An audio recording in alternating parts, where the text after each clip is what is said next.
Oddities, late night movies with Ben, Rob, and Zach. This is a podcast about cinematic oddities where we discuss any media that is too bizarre, normal, or off-kilter for contemporary audiences. Occasionally, these projects gel. Most times they crash hard into the realm of obscurity. Join us as we delve into the cult classic swamp. I'm Zach. I'm Ben. And I'm going to go home, chase myself around a little, and play hard to get.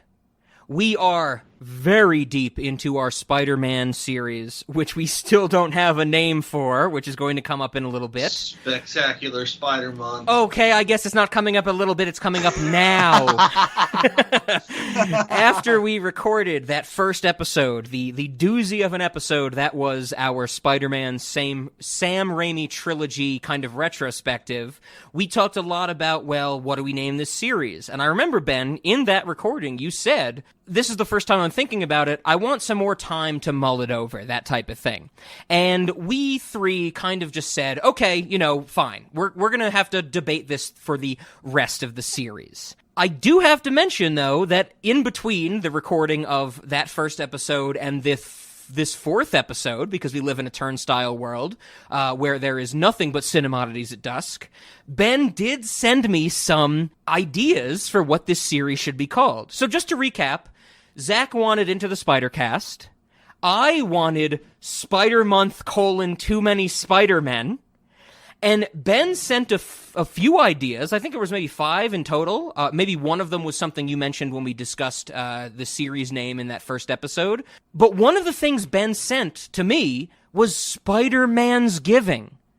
And my response was, oh shit, that's perfect. We're getting rid of Fansgiving. We're getting rid of Titanic's Giving that Zach mentioned. We should do Spider-Man's Giving. And I thought, when I responded to Ben, that since he had pitched it, we would be like, we're good. Ben and I are going to team up against Zach. We're going to beat out Into the Spider-Cast. But no, Ben has now a third idea for what it should be, and it's Spectacular Spider-Month. So we're still completely split. I don't know, Zach, has anything that I've just said changed your opinion? Or maybe have the last 2 weeks of other Spider-Man movies changed your opinion? Because we don't record things out of order at all. We don't. The turnstiles aren't a real thing. That's all a myth. I don't know. Spectacular Spider-Month is kind of neat. But I also like the idea of just like being like, oh God, indecision. Just like being a thing. Because that's what's also happening on another podcast that Rob bleeps out every time I say it. Oh, no. We cannot just copy things from other podcasts. Thank you, Ben. We're not copying. I think Ben and I are on the same page. We're emulating. We can't just emulate things. We can improve things that other people are doing, but we cannot just copy or emulate. That's Ben not is like, a we thing cannot blank, Mad Lib style, insert whatever word Zach uses for this podcast. I will refuse to be a part of any project that's just going to copy another project. Which is, so that's why we should copy ourselves and do Spider-Man's Giving. Spider-Man's Giving is we've done Fansgiving. We've done, the template's there. Spider-Man's Giving. Ben, you thought of it. It's simple. It's perfect. I know you like Spectacular Spider-Month. I think I like alliteration, bro. That's another good one. Yes. I do want to also mention that in the other things that Ben put forward, he put the series, 2 other pitches he said were 2 Spider-Man-y movies. Which is wonderful, because that's exactly how I feel about this fucking 5 Monday November we're going through. And then he also put that was a really good one. He also put forward Spider-Man : he's like a spider, but he's a man, which I think was one you mentioned when we did our Tobey Maguire episode as well. But I love those too. But I don't know, Spider-Man's Giving, that's the one that just clicks with me, type of thing. I get it from the standpoint of like the consistency with the past. But if we pick Spider-Man's Giving, I'm fine with it, but I'm going to go on record and say that it's not my favorite name. I do love the alliteration of Spectacular Spider-Month, but now that you just reminded me of two Spider-Man-y movies, that's pretty goddamn funny. That's really funny. Zach, have we thrown you? Have your scales tilted for the name of this series yet? I like Ben's new ones. Too many Spider-Man. No, that's dumb. Like, no, I veto. This has to be like, it's like a jury conviction. Well, yeah, I know you thought it would be dumb because I picked it up from Unbreakable Kimmy Schmidt, Zach. That was the point. We talked about that 3 weeks ago. Unbreakable. She's alive, damn it. All right, so you veto the Unbreakable one. What Okay, yeah. So we're not doing Spider Month : too many Spider-Men. We're throwing that out, which I'm fine with. That was my pitch from the start of the series. We're throwing that out. I'm fine with that. My new horse I'm backing is Spider-Man's Giving. What are you still leaning towards, Zach? And no, you cannot say anything related to Bleep Bleep, the podcast I would have bleeped out if I said the name of. Because we don't need to give them any advertisement. So we can't have the suffix cast in any of that. No, we're never doing that. We're never putting pod or cast in our series titles. We're better than that. We, like Ben said, we are not copying / emulating. Are we, though? We're doing new stuff, Zach. Ben, you're with me, right? We're doing new stuff. Well, okay, so I don't know about better. I don't know about better than the other podcasts. I've never heard of them or listened to them. But better than copying somebody else, 100%. We're not copying, though. Like, they've never done Spider-Man. Like, it's the Rob doesn't like the idea that we're but we're copying their format, their template, that they're putting cast and pod and podcast in their title. We've never done that. Okay, so it's a new opportunity. No. We're breaking new ground. It's a route we don't need to go down because it's been, it's just scampered to death with other people's feet. Okay, so if we're just going to copy things, let's do, like, Law and Order Spider-Man unit. In the podcast justice system, the people are separated by two equally yet important groups, Rob and Zach, and Ben. Ben does not want to talk for 5 hours about Spider-Man. Zach wants to talk for 5 hours about Spider-Man. These are their stories. I'm just saying, if we're just going to copy things, just copy everything. Why don't we just play parts of the movie instead of talking? I like the way you think, Ben. Let's just copy everything. We got the Ben Deucer. Oh, my God. I want on record that Ben would ever listen to Blank Check, he would 100% get that Rob is Griffin Newman. Like, I just want that. Like, Ben would be yes, I've said this before, that I have a very similar personality to Griffin on that show, who turns out I hate listening to because he's too much like me, and he's making decisions that I probably would have made or would have not made on a final kind of, just momentary analysis. It's a weird thing. We don't need to talk about this. This is the second Spider-Man series episode we're recording. We don't need to talk about this. The series is still up in the air. Let's think about it some more. Let's get into Venom. I look forward to deciding the name of this series 2 weeks prior.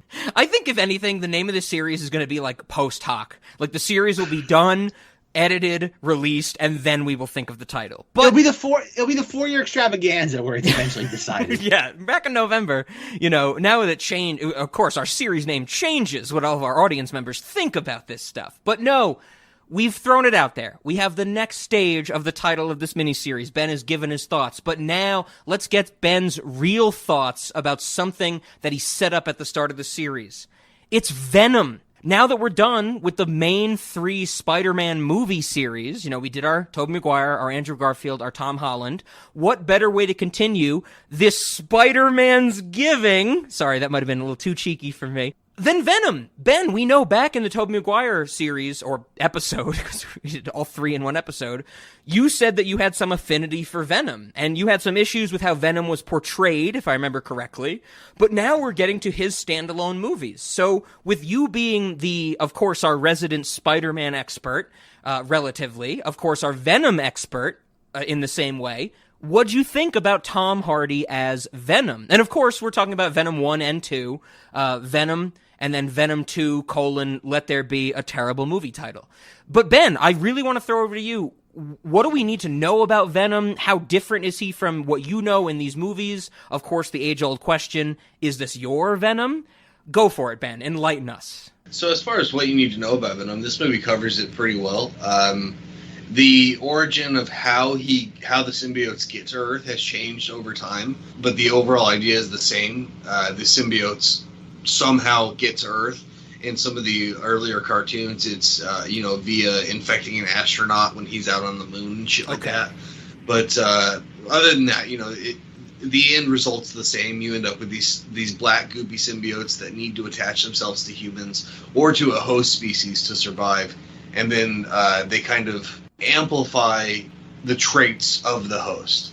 And this is seen even in the newest Spider-Man cartoon that's on Disney Plus. we actually end up seeing Doctor Strange taken over by a symbiote, and that symbiote uses the magic that Doctor Strange has, and there's a couple of other things where it's like the symbiote is kind of is strengthening parts of the host that are useful to it, and at the same time also typically kind of mind controlling it to some degree. I think this is what we talked about with Topher Grace as Eddie Brock in Spider-Man 3 from the Tobey Maguire series, that the only reason he has Spider-Man powers is because the Venom symbiote has melded with Spider-Man earlier and taken them over, if that does that make sense? Right, and that's kind of at least my headcanon about why that's the case. I don't know if it's established anywhere, but I know for one, Marvel has this kind of history, at least with the movies, of having people fight evil versions of themselves. Yeah. And at least with the Venom character, I find that I appreciate it more because Venom did attach to Spider-Man first. Well, the symbiote that becomes Venom did attach to Spider-Man first, so it does have access to his memories and his knowledge of his powers. And essentially, the web slinging that Venom does is like using its own body, the symbiote's own body, to stretch out and act as a web, which is reasonably completely within its abilities. But it just needed the information that's how Spider-Man got around to decide that that's what it wanted to be doing. Okay, gotcha. And then of course it takes over a regular human, Tom Hardy in this. Is it Eddie Brock? Is that the name that Tom Hardy has in this? Yeah. They give him Eddie Brock once again. They give him the whole. From what I read, which is something I'm glad you bring up because I wanted to pick your brain on, Ben. Apparently, this is going off a comic book series that the prologue, I guess, in the original Venom movie, we start with Tom Hardy. He's a journalist. He has a successful, Vice-like TV show, that type of thing. But he's in San Francisco.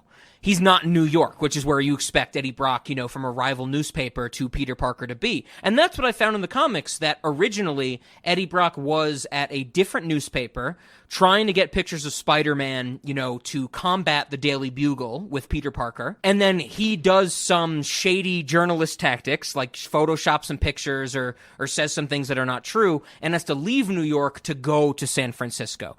So from my research, this movie is picking up on a very specific Eddie Brock story that removes him completely from Spider-Man. That's interesting. I guess I'm not super familiar with the thoughts in the Venom, in the universe that this Venom movie takes place in. Okay. Is as to whether Eddie Brock is aware of Spider-Man or not, or whether he's even started to, swing around New York yet. But yeah, anyway, so he takes over, Eddie Brock, and he continues to use those spider powers.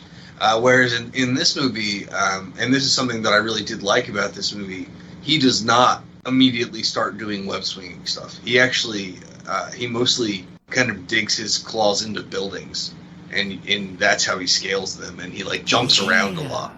Dude, I have to agree with you that there is a certain sense of, through both of these movies, Venom and Venom: worst title ever, that you have him just destroying infrastructure to move. It's actually really interesting. Yeah, and so I personally obviously that kind of it's not in the same canon obviously as the 1990s series where the symbiote attached to Peter Parker first, or in the Spider-Man 3 world where the symbiote again attaches to Peter Parker first.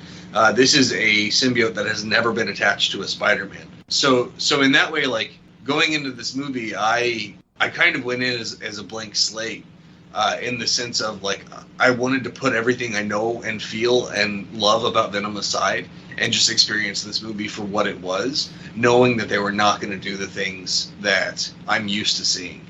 And to be completely honest, and I don't know, I don't know how this movie was received. I don't know if super fans got mad about the fact that Venom didn't attach to Spider-Man first in this. But I have to say, for what they did with it, I fucking love it. Okay. That I'm glad you bring that up because that was going to be my transition question. Did you see both Venom and Venom 2 in theaters? Yes, I did. Okay, so I remember you telling me about Venom, I think, 2018, so maybe 3 years ago. I remember talking to you and saying you were like, oh, Venom, I like Venom, I saw the movie. and it was good. If I remember correctly, was that your takeaway for me was like, I enjoyed it? Yeah, definitely. Nice. I definitely, I think I was even having kind of a bad day, and I was like, fuck it, I'm going to go to the movies. And I like went and watched Venom, and it actually made my day better. Like, that's the kind of relationship I have with this movie. Venom said food, and you were like, oh yeah, maybe I should eat something today. That's right. I had not eaten. Food. Okay. And of course, something else that's different, with this and regular canon is that this Venom is kind of like an anti-hero. Yes. And of course, Venom is a villain, like straight up a villain in the 1990s. I'm sure something you're going to talk about more, the idea of the lethal protector, right? Is that something you're familiar with in the comic books? I'm actually not familiar with that. Oh, okay. This is crazy because that was one of the things I've always known about Venom is that he gets called the Lethal Protector, and it takes until the second movie for that to really kick in on Venom's kind of whim. Like, he's the one who wants to be called that in the second movie. Yes, yeah. I thought that was hilarious, but I'm not familiar with the comics. Okay. So my main interactions with Venom come from the 90s cartoon, or anime. I should call it an animated series. Calling it a cartoon makes it feel like it's for children. The 90s animated series, and then I think there's some Venom stuff in Spectacular Spider-Man, but it's been so long since I've watched it, I don't remember. Sure. And then in the one I mentioned in like the 2017-ish time period, there's some Venom stuff in that animated series as well. Okay. And of course that animated series also differs from the 90s one in terms of, well, in a lot of ways, but especially with regards to Venom, there's some differences. Gotcha. Okay, so yeah, I'm glad I remember correctly. I'm glad you've said it, on this recording, that you liked the first Venom. Now you've seen the second Venom in theaters. I think we all have seen the second Venom in theaters. My context is boring, as it will always be for these Spider-Man movies. I did not see the first Venom until maybe 4 or 5 days ago, when I watched it the night before I saw Venom 2, what a bad title. So Zach, I want to throw over to you because I think I remember very specifically. You told me that you saw the first Venom in theaters and you were kind of nonplussed by it. You were like, that's a movie, and I saw it. Is that right, or am I misremembering? Am I confusing this with something else? No, you're exactly right. Because, I remember when this is one of those movies that, like, ever since Spider-Man 3, Avi Arad, our favorite Spider-Man person, was, like, trying to, like, just get this made. We just like to imagine on Cinemodities that Avi Arad constantly walks around with a, like, creme brulee torch lighter waiting to destroy film prints, right? Is that what we're saying? Pretty much. He's the ultimate, like criminal when it comes to the art. I didn't like that. Let's burn it. Yeah, he basically walks around. He's like a Mr. Burns, but just solely for like buying like prints of things. And, like, yes. Oh my God. Somebody needs to do the sketch of Avi Arad looking at a closed circuit TV camera, and on the closed circuit TV camera he sees the devil and goes, "Who's that gentleman? I like the cut of his jiv. That's Lucifer, sir. Yes, get him in a meeting." Avi Arad is the Mr. Burns of the Marvel universe. Oh yeah, it's actually a very apt comparison. But no, I remember this is something they kind of like just greenlit really quick back in like 2017. Like I think it was like, oh, Tom Hardy's attached, and like it was just in production immediately. I really at the time in 2018 was hoping this would be another like Phant 4 stick. I really wanted this to be like just like Sony shooting itself in the foot. And I went to go see it. Like I remember at the time, like I bought it was like this was back in the heyday of like Regal Reward stuff, as Rob remembers. I think some of that trickled into like podcast recordings at the time. And I think during the Avengers Endgame experiment, I think I bought a hoodie. And I'm like, Rob, I spent 40,000 40,000 points on a hoodie, and Rob's like, I don't care. I'm like, Zach, you spend your points on whatever you want, but if it's not like, a solid steel poster, what are you doing with a hoodie for Venom? And then Zach sends me the damn Sicario 2 Day of the Soldado shirt, and I'm just like, I'm never going to wear this, but I kind of love it. That is a cool shirt, by the way. Like that is I still have that shirt somewhere. It's an edgelord shirt. I don't think it's cool. It's cool because it's like merchandise based off a movie that nobody has ever seen. Forget about the Rob, the graphic doesn't matter. It's the idea that it's Sicario Dose merchandise. how much of that exists do you really think? Outside of the Blu-ray and the DVD, how much of that do you genuinely think exists? You're not wrong with that comparison, but I have to say that the shirt you sent me, the merchandise you sent me, does not have somebody stealing French fries, which is the only important scene of Sicario Dos, when somebody steals French fries. Throwback to 3 years ago on Cinemodities. Jesus. But no, so like I remember at the time like getting all the Riga rewards like merchandise for this. They had like a really cool thermos that like when you pour like liquid into it, cold or hot, like it would change, like it would do like the Venom, like not webbing but just the symbiote, just like that sort of graphic. Yeah, Ben, I don't know if you knew this about Zach, but Zach loves like running down point systems and buying garbage with those points. Whoa. Are you suggesting that my Venom popcorn tub that I used to give out on Halloween candy and once a year was garbage, Rob? Ben, please weigh in. You're the tiebreaker here, Ben. As much as I hate saying that, because Zach knows what I'm referencing. Ben, what do you think? Are Regal Cinema points worthwhile? I don't know what Regal Cinema. Well, Ben, let me put this into the Rob mindset. Is fake currency worthwhile? Ben, have you ever been to a Chuck E. Cheese? Do you understand the idea of a ticket system? I mean, yeah, definitely. Okay, replace Chuck E. Cheese, but with a movie theater chain. That's essentially the same like level we're working at. Do you I don't know, I think points just for spending money? Well, I think Ben would like the thermos. The thermos is pretty cool. Like I think if Ben saw the thermos, like you put liquid in it, and like over the days it gets room temperature, like the little like symbiote like over pattern like the disappears. days. I meant hours. But sure. I think Ben would like some of the Venom like swag I got. Ben, are you happy that you've joined Cinemodities after all this? Ben, on a scale of 1 to 10, how much do you regret every decision in your life, specifically this moment on Cinemodities history? Ben's like, I should have known. Rob had me start with Neon Demon. Man, that was a boring movie. I guess I'm just kind of in a daze trying to figure out exactly how I got here. No, I'm fine with points systems. I mean, my theater has a point system, but I don't think I've ever used it. I don't even know if they have like swag that I could get with it. I suspect if they did and I racked up points and didn't use them, I would probably get a sweater or a blanket or some shit from them. But I think mostly they're used for discounts on concessions at my theater. Yep. Oh yeah. Which I'm all for because I'm gonna get concessions. So. No, but the point being with that is like this was something like getting back to the point of like context Venom. I was really hyped for this. I remember like in 2015 regretting not getting more like Fant Four Stick swag because like that stuff just like dried up.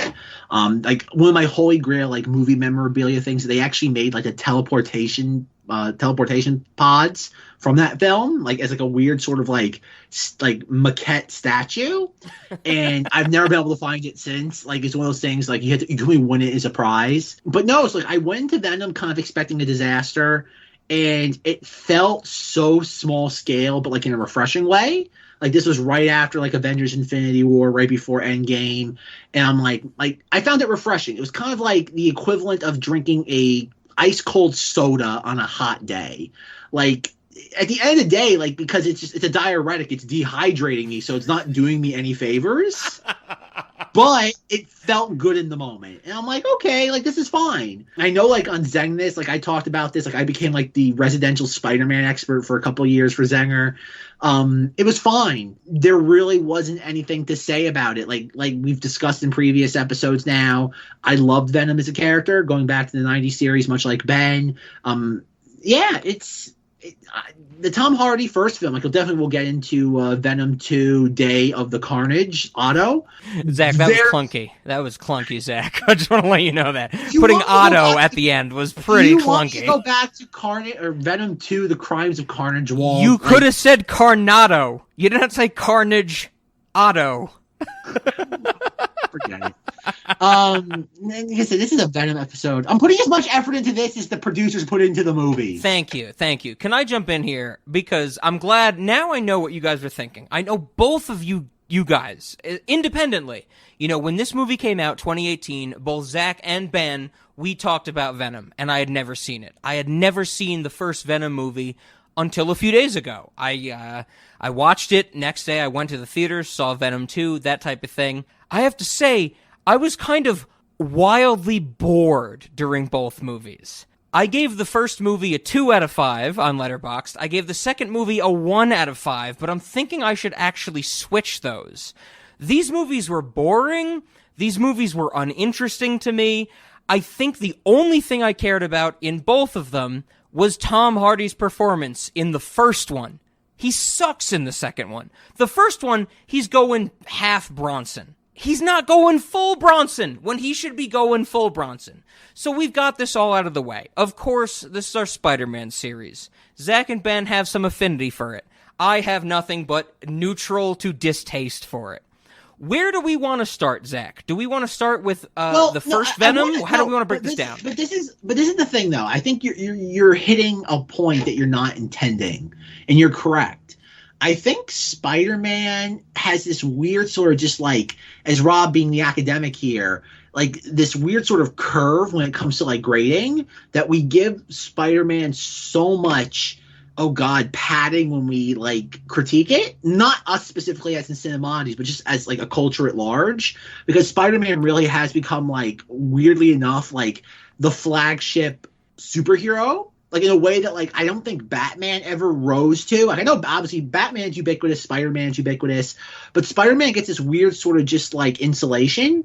And I think that's the thing that goes to, like, you were saying, Rob, about, like, the Venom movies. And I think I'm just as guilty of this. I don't want to speak for Ben. But, like, it was the idea that, like, oh, I expected a disaster from Venom, and I got a, at best, okay movie out of it. I want to actually take that and deflect it right at you, Ben, because Zach asked a great question. Are you a Venom fan because you like Spider-Man and Venom is your favorite villain of his, or do you love Venom because of his independent status? Because, like you were mentioning in the animated series that you've watched, Venom and Spider-Man were very closely tied together. Do you like Venom in this standalone movies because you like him through Spider-Man, or because you like him independently, if that makes sense? It does make sense. I don't know that I can really separate Venom from Spider-Man, just like in my mind, but I wasn't watching these movies so I watched the movie, like I wanted to see Venom because it's a Spider-Man related character. Okay. I think you just hit the nail on the head as well, is that, you know, you might have just asked my question the best way possible. Did you watch these movies because of its Spider-Man connection? And it sounds like you might have started that way, but transformed into something more grand scale about Venom. Well, what I was going to follow that up with is I did not miss Spider-Man while I was watching these movies. Nice. Okay. But I think the thing is that, like I agree with you, Ben. Like, I did not miss Spider-Man either, and we'll definitely get into the Venom 2, like, post-credit scene and what that clearly is building towards. But I think with the first Venom, like, it was kind of like, come for the Spider-Man connection, stay for the black gooey character that's, like, is neat from my childhood. But by the time it got to the second film, like, I felt I was just going to it because, like, okay, I have to. Like, it felt almost, like, compulsory in the sense of, like, I have to see this it's the same reason why I saw Shang-Chi. It's the same reason why I will see the Eternals. That's my next question is it's homework. Is Sony trying to... Yes, homework. Is Sony trying to make these Venom movies homework like you and I, Zach, have said about, like, the Eternals, about Shang-Chi, about Black Widow? Isn't it just like you know, when right before we saw Avengers Endgame, you and I, Zach, for the second time, my dad said, do I need to see Captain Marvel? And that's the equivalent of asking, it's like, do I need to eat the broccoli before I eat the steak? Right? Yeah. But that's the weird thing about comic book movies right now, is that, like, and for the same reason why I found Venom so refreshing in 2018 is now why, like, I just don't care at all about it. It's like, it's just another, like, brick in the wall. It's the same reason why, like, I think we talked about at some point in a pre-show recording of, like, Marvel's What If. Like, it was like, oh, cool, wouldn't it be, like, really neat if they had, like, an anthology series about, like, these alternate realities of characters? Like, that's a concept. I'm like, okay, like, something that's not beholden to continuity. Then you watch it, and it's like, oh, it's beholden to continuity because that's the entire thing. It's like, that's the only reason why they, like, it's like, oh, like, why do people like Marvel movies? Because the characters are fun, have, like, colorful costumes? No, continuity. And it's like, oh God, I don't care. Just make fun stories. Like, that's all that matters. It's one of those things. It's the bedrock of just like, oh God, storytelling is just human beings. And that's the thing, though. I feel like Venom is just, like you said, Rob, it's the idea that like you have to consume it if you want to understand the next step in the puzzle. Exactly.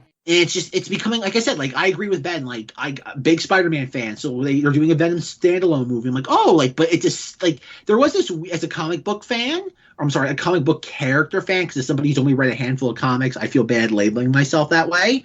But it was like, oh, like they're making a Venom movie where they can't touch Spider-Man.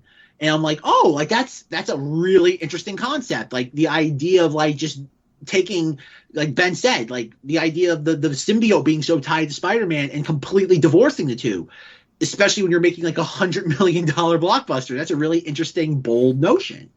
And then you get to the second movie where they're just like, the whole movie, not to jump too far ahead, is basically just filler for that post-credit sequence. And I'm just like at the end of it, I'm like, fine. I'm like, just get it over with. Should we talk about the post-credit scene now? Because I think everybody who's listening to this podcast, of course, spoilers. Why the hell are you listening to Cinemodities if you don't want to be spoiled, not about the thing we're talking about, but everything else, now? You know? Oh, yeah. Out for what, a month and a half? Yeah, probably a month, when this comes out. But I kind of want to get your guys' thoughts on this exact thing about the post-credit scene. I knew about it, so before I even saw it, I knew what happened, and I think we even mentioned it earlier in the Spider-Man's Giving. Everybody knew about it. Like, Sony went out of their way to, like, let people, like, see that sequence so they could leak it, and that was the talking point. That's the only, if you're a Marvel fan, that was the only reason to see this movie. I just wanted to throw out that after, reading about it so much and finally seeing it, like, on the big screen, because I saw Venom 2, worst title in existence in theaters, I think it kind of sucked. It kind of is disjointed in the fact that you have, Venom go, "You will not understand everything I know, Eddie Brock." And he goes, "Well, show me a little bit." "Okay, I will show you a little bit." And then they go into this new universe, and it's like, oh, that Venom's like, "I want to tongue fuck that person." And Eddie Brock is like, "I'm just in a room now." Okay. It was just so weird. It was so out of place. I did not like that post-credit scene. I don't know. What did you guys think? I mean, not only in the post-credit scene, I also did not like the fact that they are trying to now tie this Venom into the rest of the Marvel Cinematic Universe. I think Zach and Ben both know whenever there is some connection to the MCU, I immediately have a stronger distaste for it than anything else.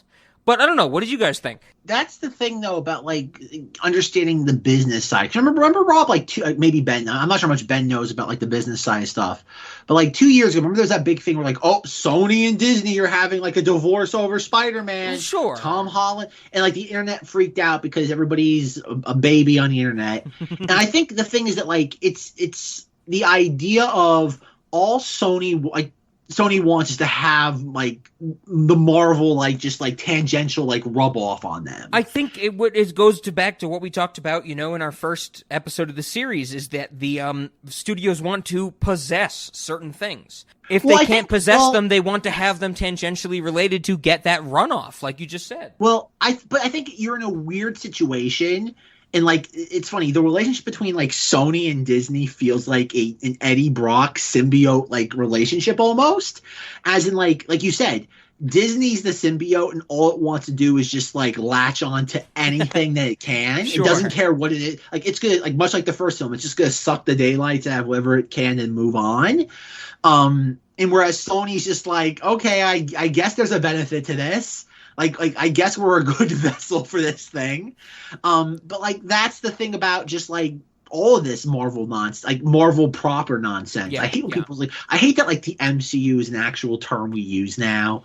Like, I hate that. It's like, no, it's Marvel movies. Like, there's only one Marvel movies. It's the equivalent of saying, like, oh, it's a Warner Brothers movie. There's nothing else. MCU, it's Marvel. It's either Marvel, there's no more, like, X-Men nonsense or, like, Ang Lee Hulk nonsense. No, I think that's the thing. It's just so we're in a place with the film studios it's just they're doing this for the sake of like a weird form of conquest, and the movies are a byproduct of that. And I think that's what. Whereas the first Venom, like I said, the only adjective I can think to actually apply to that first film is refreshing. In 2018, it was something slightly different. It wasn't as bloated and self-indulgent as Infinity War was. So I was like, okay, like fine. Like it was also only like, God, that first film is what, maybe 80 minutes long. It's an in and out movie, which is, we've said numerous times on this podcast. Anything that's just like, I don't know what fucking movie you guys watched. The first Venom was 107 minutes. Whoa. The credits are like 25 minutes long. Okay, I do count those because I watch all the credits. So well, that's fine. But if you actually go through like the run, like the actual, like if you stop once the credits begin, that's like an 80-minute movie. Ben knows I usually do that. I did not do that for Venom. I think because I was just waiting for a stupid goddamn post-credits scene. Well, that's fine. Like I'm not counting the post-credits in with that, but no, the first Venom is very short. Yeah. But even like the second film, like that was it's a very similar thing. Like, and this is something too I just want to point out. No, I think the exact opposite. The second movie is definitively, objectively shorter. It's 90 minutes long. Yeah. It felt like it was 6 days long. The second movie felt like I was in the theater for 6 fucking days. It was a terrible experience. Well, the second movie is something very unique. Because I know in the first film you can tell they cut out some how boring things. It is? Yes. Well, no, in the first film they cut out a fair amount of stuff where you can see this, like you could tell there was some stuff baked into it that just was kind of excised.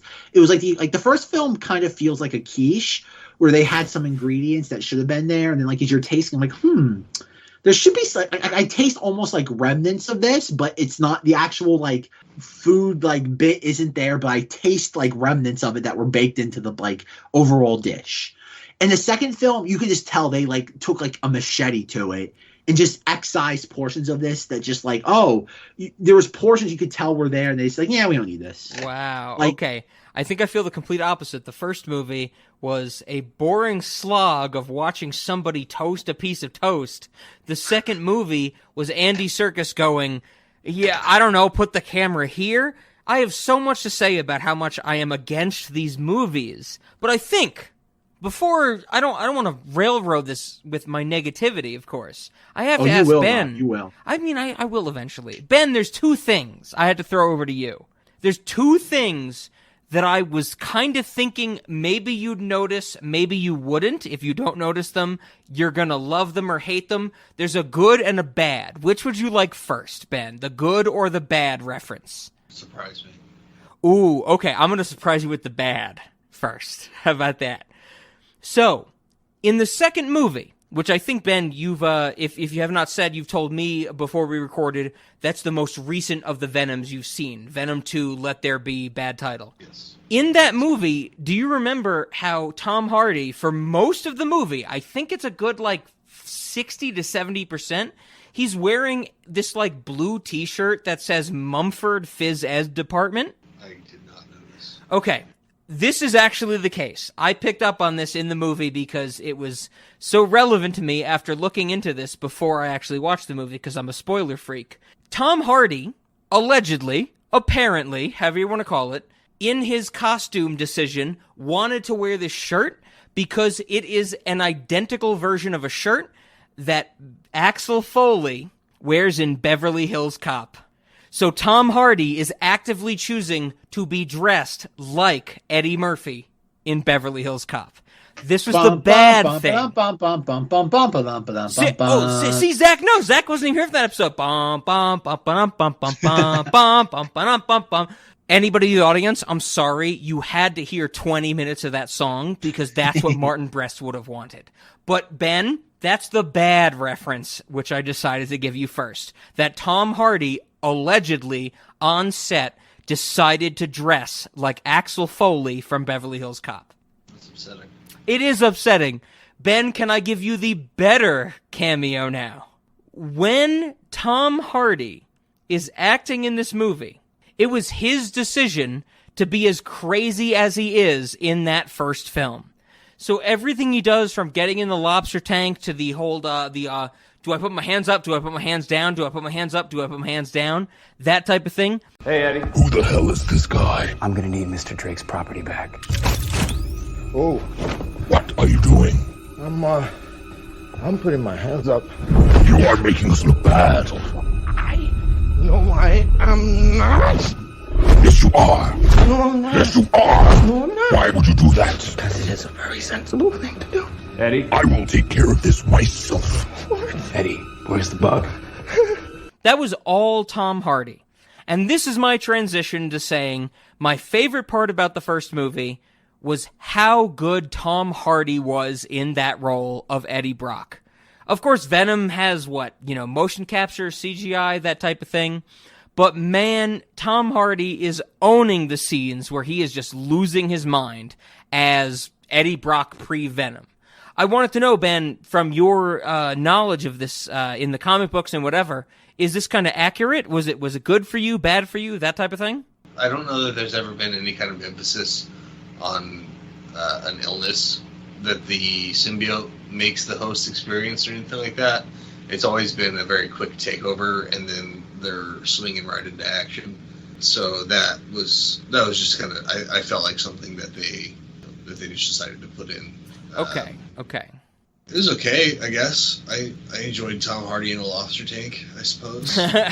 I'm so glad he mentioned that, because that is literally the only... I don't know about you, Rob. I knew you were going to want to talk about this, Zach. Yeah. That is like the sole focal point of this movie. Like, I was rewatching this a couple days ago, and it was like, I had to go use the bathroom, and I come back, and I'm like, Rachel, did I miss a scene with him in the lobster tank? And she's like, yeah, that was like 2 minutes ago. I'm like, damn it! That is genuinely like just like a point where like, that's just, everything's built around that. That's the only like genuinely fun moment in the movie, because it feels like something that wasn't a studio note. Well, from what I found, it was actually Tom Hardy's decision to jump into the lobster tank. But also, my big thought about both of these movies was Tom Hardy's performance. And I've seen Bronson, Nicholas Winding Refn's Bronson, where Tom Hardy goes like balls to the wall, 20 out of 10 crazy.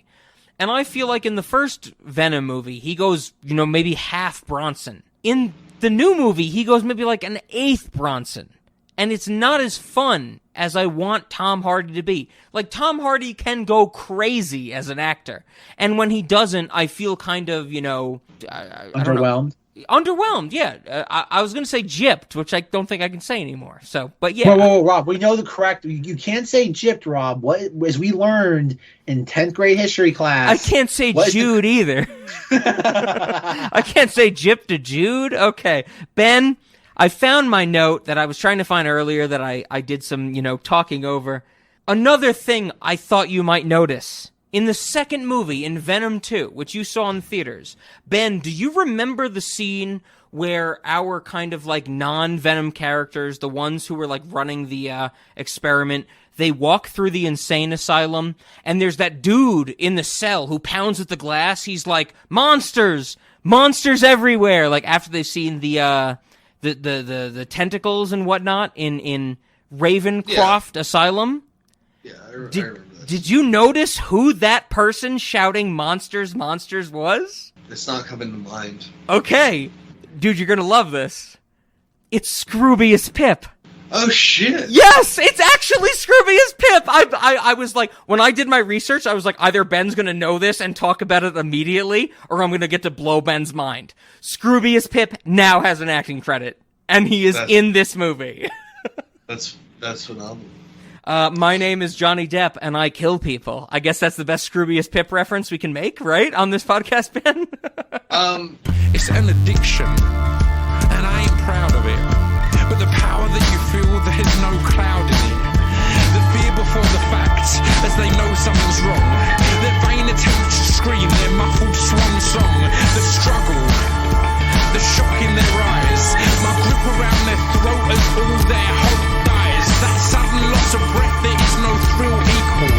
My name is Johnny Depp, and I kill people. Fear, scream, struggle, shock. The fear, scream, struggle, shock. Yeah, I mean, there's also... have we talked about Scroobius Pip music in Song Screen Oddities? I don't remember. Yeah, if it happened, it was for 2 seconds 2 years ago in our first Cinemodities Song Screed episode, for sure. We have not referenced him recently. So there's one of his songs. He talks about seeing a dead fish on the pavement. He's just like, "You stupid fish! You should have stayed where it was wet." That's what's up. Dude, yeah, Scroobius Pip is great. I think I might have reinvigorated Ben to, get us talking about Scroobius Pip. But yeah, he's in Venom 2. That's a thing, Ben. It's crazy, right? That's great. I'm glad that you told me about this. Good for him. Good for him. I think that also kind of brings us to, we've talked about both these movies, the directors. I think we discussed Andy Serkis as the director of Venom 2. Ruben Fleischer is the director of the first Venom. I don't know, Zach, did you have anything to say about either Ruben Fleischer or Andy Serkis? I think they are both uninspired directors that don't do much for these movies. Gotta say. Oh, God. Ruben Fleischer, this is the weird thing where I feel bad, is that, Sony is such a unique studio, as we know, especially with that Sony 2014 hack, and things like Paul Feig's Ghostbusters. They give a lot of leash to certain filmmakers, yet others they have on a very, very tight one. Yeah. And I think Ruben Fleischer gets a loose leash because he starts with Zombieland. Ruben Fleischer is Zombieland, 30 Minutes or Less, Zombieland 2, and Gangster Squad. Did you guys know there was a movie called Gangster Squad? You mean the Ryan Gosling movie with Josh Brolin? Yeah, well, Ryan Gosling and Emma Stone. It was his first attempt to pair them together. Yeah, that's Ruben Fleischer. Yeah. Rob, Rob. Ryan Gosling and Emma Stone, that was not their first pairing, Rob. No, what was before Gangster Squad? Jesus, Rob. Crazy Stupid Love. Crazy Stupid Love. We were there when your mother and cousins came out of that. That movie's bad. You monster. We saw Kitty Galore. That's a better movie, I swear. Oh my God! But yeah, Ruben Fleischer. I think, Zach, the reason I wanted to bring this up is because, to me, Ruben Fleischer is I will follow what the studio says to me type of thing. He's not an inspired director. He's a follower of instructions. Absolutely. Well, but there was but it's this is the thing though. Ruben Fleischer, in the pre-show recording, we were talking about Halloween Kills.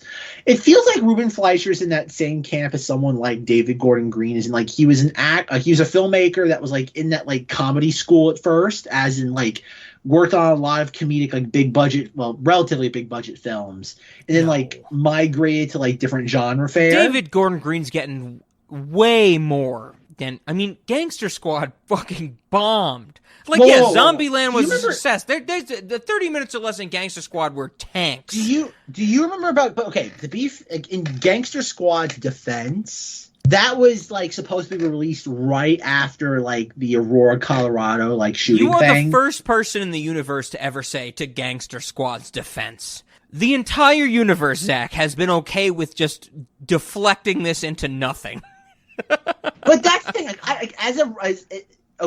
As Ryan Gosling's unofficial boyfriend, I will defend anything that he's in. You're talking about the scene where they jump through the theater screen and shoot people? Well, that scene never got released into the actual film. They cut that out. They reshot that. They delayed the movie months for that. I'm not saying it would have been a barn burner without the reshoots. No, it's a bad movie. But we don't know because they reshot stuff. I'm willing. I told you that's one of those movies Alien Cube, Four Stick. I wouldn't even call it everybody, and Ben included. Everybody, let's start clapping for cuts of movies Zach wants that will never happen. Okay, thank you, Zach, for going on this tangent. What the fuck? It's not that. I don't think it's fair to judge it as a completed project because extraneous circumstances just fundamentally altered. I know. I skipped this part of the conversation. I said you want the Fleischer cut. I got this. Rob.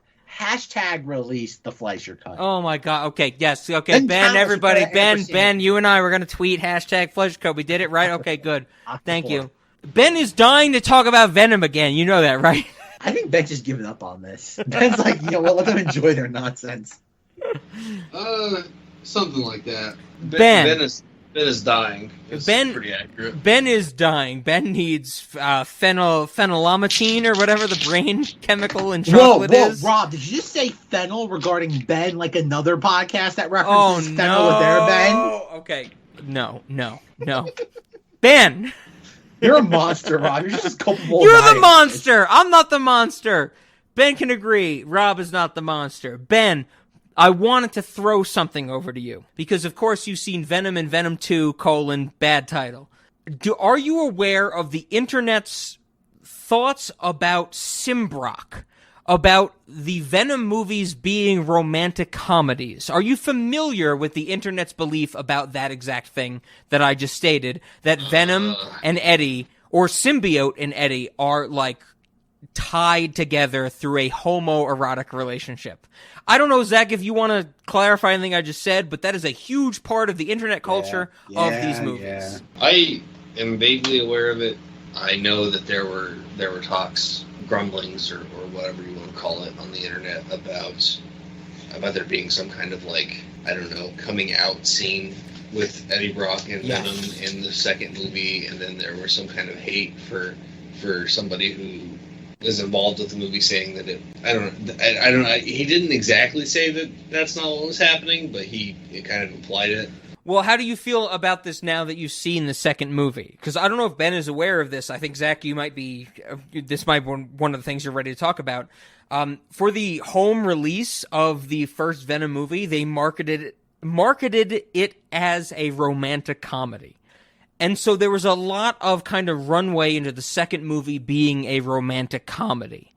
Did you get that from the second movie, or was it something completely different that you gathered on watching Venom 2? I mean, I don't know. I think that's just some goofy shit.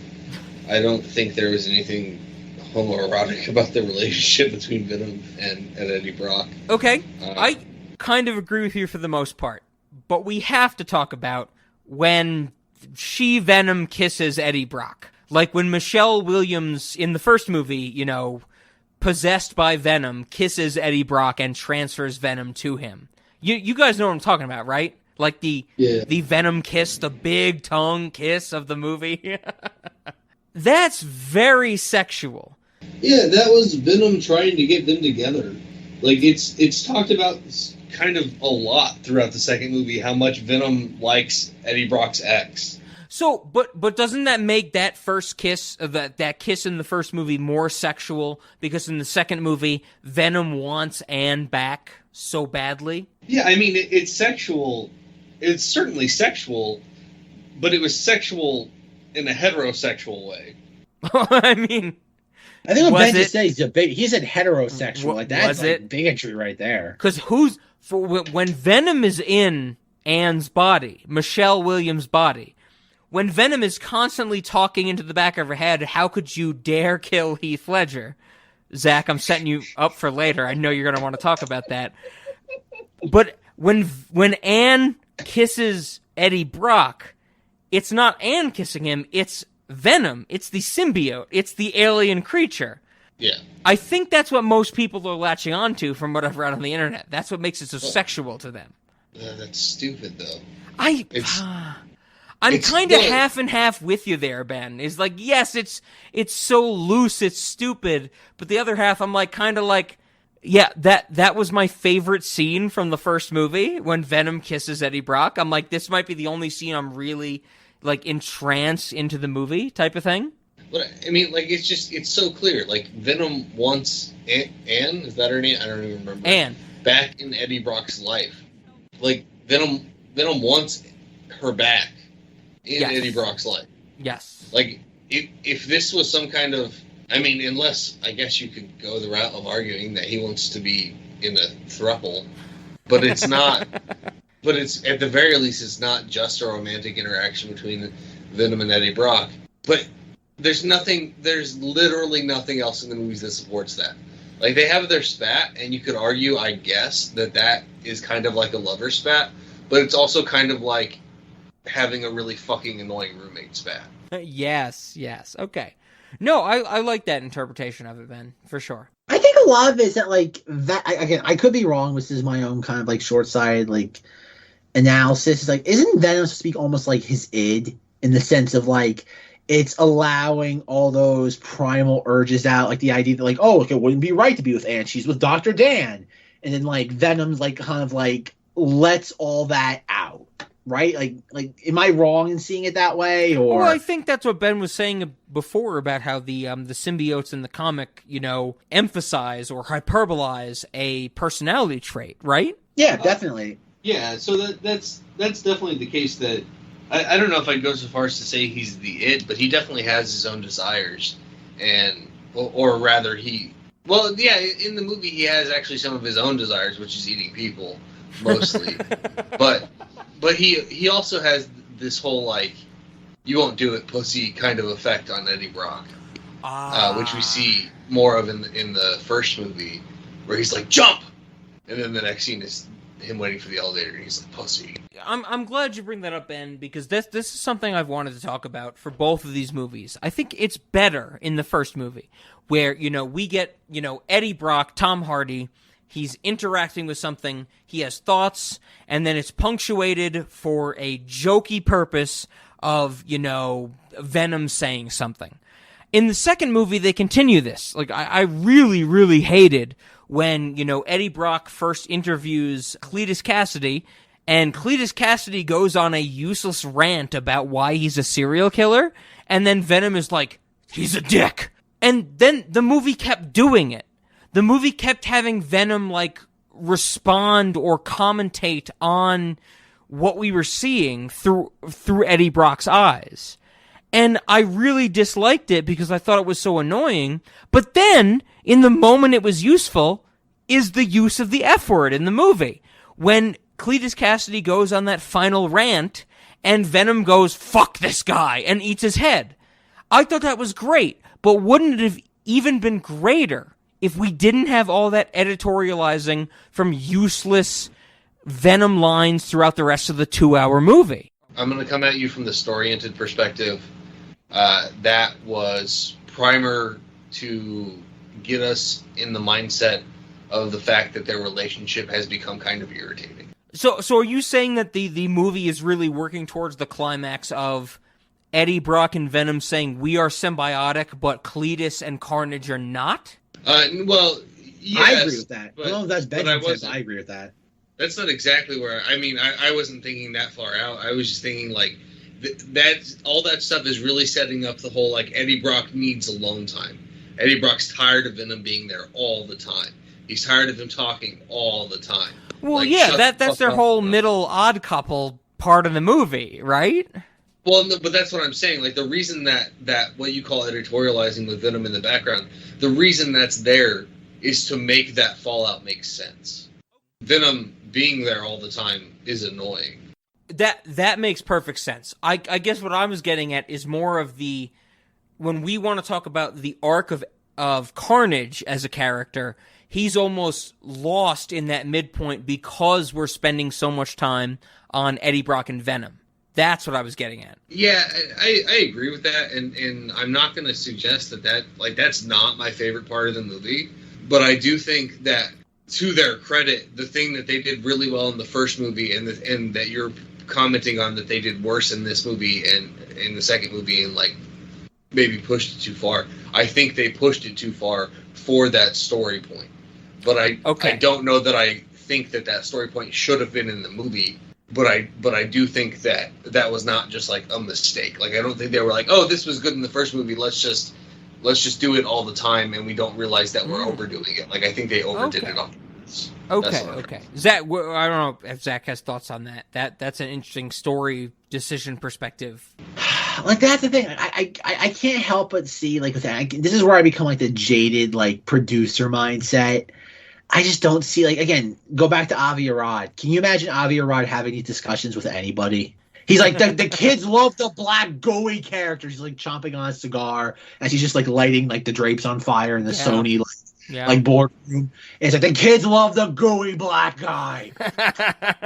And that's the thing where I just this feels so crass. I'd say the second film more than the first film. I can't give it any sort of merit on those bases. And I know that's an opinion that's more or less exclusive to me, but I don't view the film on that lens. I can't imagine anybody in the production meetings having debates on that level. I don't know. I guess I'm of the camp where I can't fathom seeing it any other way. They were clearly not only it's not speculation. That's a plot point, like a major point in the movie, that Venom and Eddie Brock are getting tired of each other. We're just seeing that in action, where Venom is always interfering with his ability to interact in his normal life. But it's a lot of banter, right? Like the scenes you're talking about are just banter. But like I said, this is the thing where just to bring these two like Rob's opinion and Ben's, is that you're right, Ben, this is an objective factoid about the film that's indisputable. But I agree also Rob's drawing from it as in this is only there so we can have quote unquote cute banter. That's where I see where it's just okay, it's an excuse just to have them argue. Well, I mean, I guess it depends on what you mean by an excuse to have them argue. Do you mean that they had already decided that there was going to be this rift between them and they needed to throw things in there to make them argue? Or do you mean that they just thought the arguing was good screen time? I think for me, I'm asking the question of, in the comic books, do Eddie Brock and Venom just get along great immediately? Or do they have to have that odd couple time period, which is, I think, what we're seeing in these movies? They're getting to learn each other. In the comics, well, I don't know about the comics, but in the early 1990s Spider-Man, their relationship with Eddie Brock being a person and Venom being a symbiote is not explored to this degree. Oh, okay. They just happen to be together. Largely, Venom is don't get me wrong, he says the royal we and things like that because he does refer to himself as we, but the audience never gets to see Eddie Brock. So. Well, I think, like I said, Rob, I think it's the idea of, I think the sequel is this weird sort of condensed version of seeing what they thought was popular and what resonated from the first film. Sure. Because it's that second film just leaned so heavily on what Ben was saying, that rift, the idea of the character of Eddie Brock is frustrated with the symbiote always being in his mind. And I think that's only explored as a story beat because they know they can kind of just have those moments of oh God, where we see Venom making breakfast for Eddie and the ketchup bottle explodes on him. It's those sort of things where I think they realized that what people really liked about that first movie was just Eddie Brock, Tom Hardy reacting to the CGI goo monster. Even though the CGI goo monster is Tom Hardy's voice distorted, and they're okay, this is what people liked, so we're gonna lean into this. Because a lot of those action sequences, we talk about action sequences in comic book hero movies, and this franchise with a lowercase f isn't really great on the spectacle. Like Ben was saying, I think very early, we see him using his claws to scale the building. But action sequence wise, these movies are kind of lackluster. And I think that second film really leans into that because it realizes people are here to see Tom Hardy act like he's schizophrenic. Well, and that's where they see the money being, because that's what I was looking for. Exactly, because one thing about Disney Marvel, they have the bombast figured out for better or worse. I just want to throw in an alt for my opening quote for this episode. I was really tempted to say, I think I mentioned to you guys before we recorded that I had 3 that I was going to choose from. I chose the one that I did, but one of the other ones was, "And I can be a woman. You seen Tootsie?" Tom Hardy says that. Who the fuck remembers Tootsie? Tootsie was 1987 or some shit like that. Oh God, that's crazy. Yeah, my other alt was, "And I've spent a lot of time with one of these creatures up my ass." So I have to ask you guys, Venom's not one of my favorite villains. So when I watch these movies, I think I am inherently, less interested in them than you guys are. But that's why when we get to talk about all these, that I get to rely on you for some information about them, that type of thing. I wanted to ask Ben, because it's something that actually shocked me in my comic book knowledge, from being in comic book shops, playing Yu-Gi-Oh! And all these different card games. I had never heard of Riot prior to this movie. Zach is laughing at me. Yeah, this is actually a big blind spot for me. Rob, not to interrupt you, but can I please interject for a split second? Oh no, you're gonna make me look worse?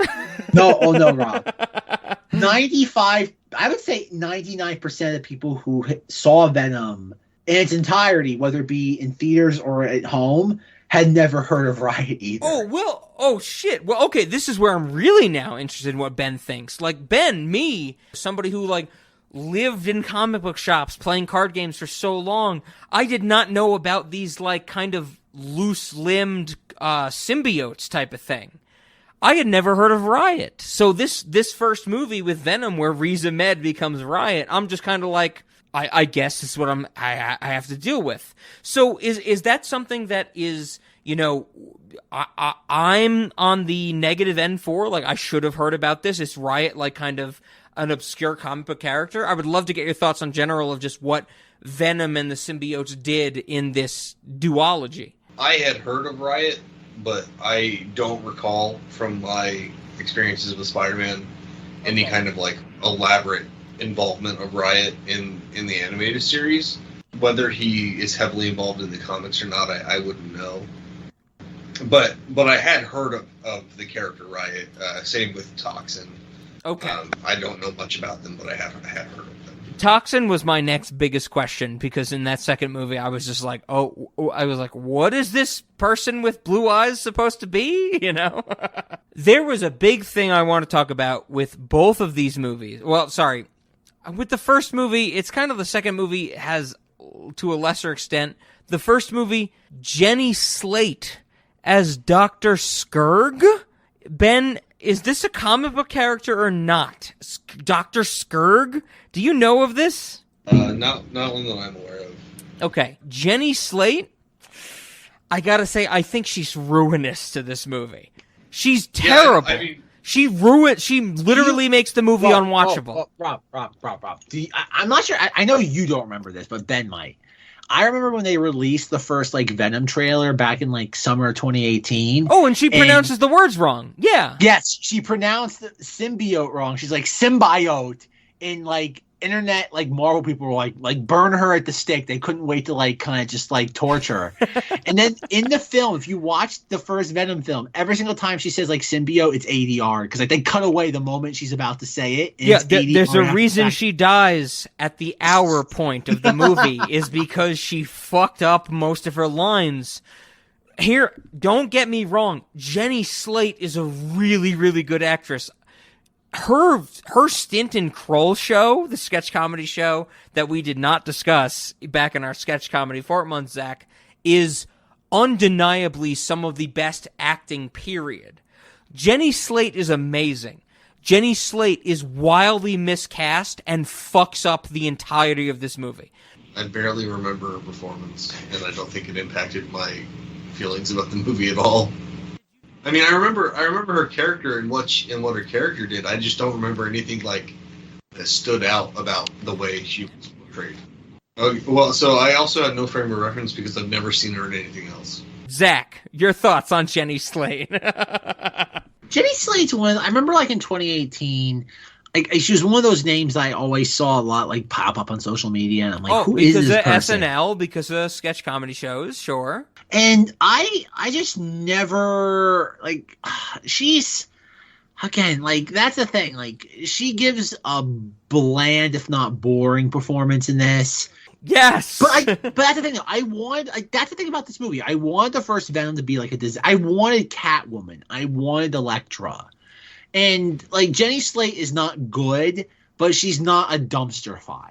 No, well, I think that's where I disagree with you. She is a dumpster fire. She ruins the first half of this movie. But that's the thing. I'm not arguing if she ruins it, but I want her like not just to ruin it. I want her to set like the debris on fire, and she doesn't do that.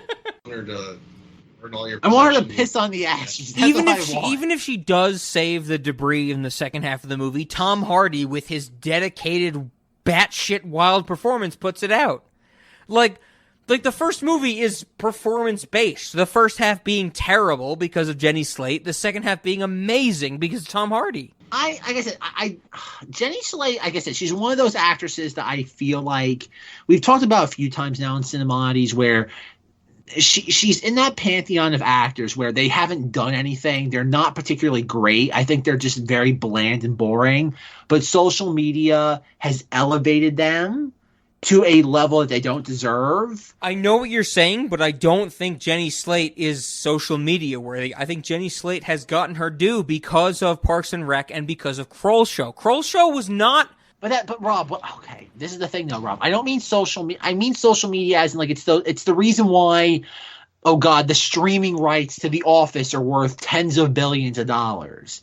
It's that notion of just it's those dummies that just latch on to NBC sitcom humor of the you're the talking late about that 2000s, tangential 2010. connection of some of these sitcoms, absolutely. She's in that pantheon. Like she's not from these shows that you hate, Zach. She's not just a Parks and Rec 30 Rock, Office actor. She's done other things, which is why I like her. But I think she's so detrimental to this storyline where she's talking so baby-like. You, whoever you are, you suck.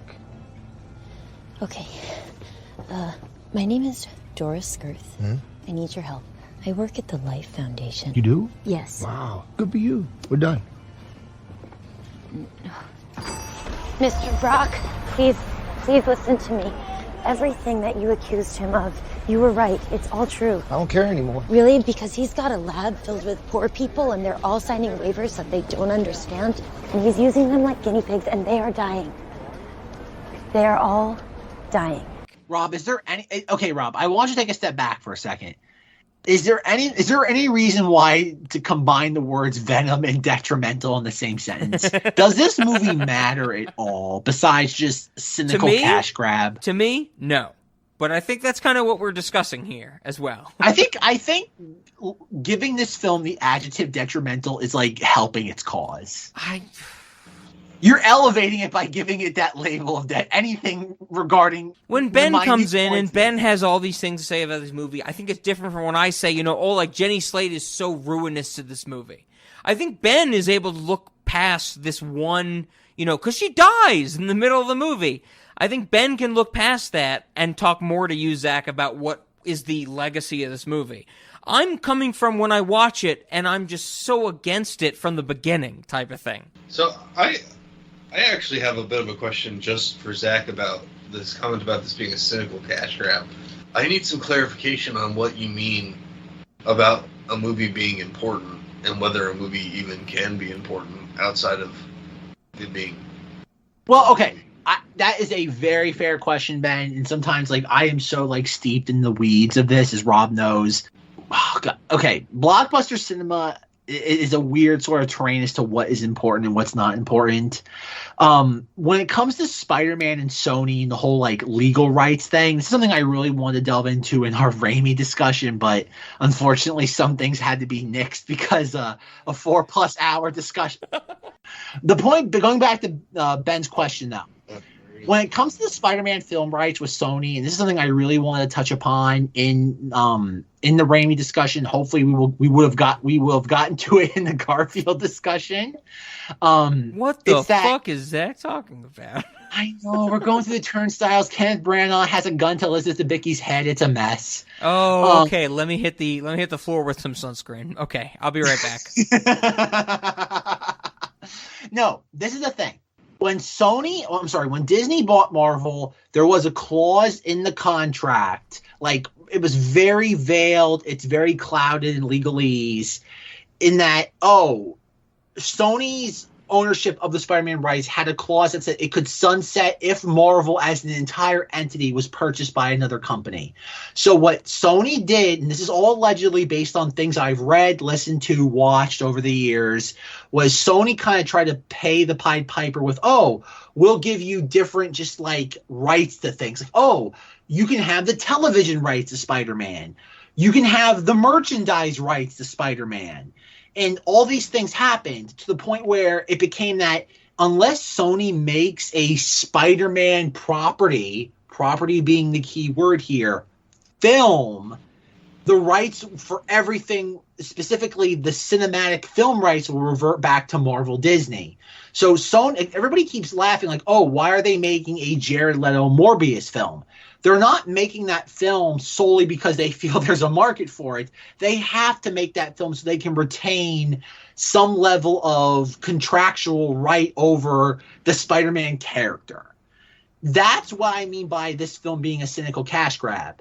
It's that notion of nobody made a Venom movie in 2018 because they felt like, oh, we have a really cool story with this specific character we want to tell.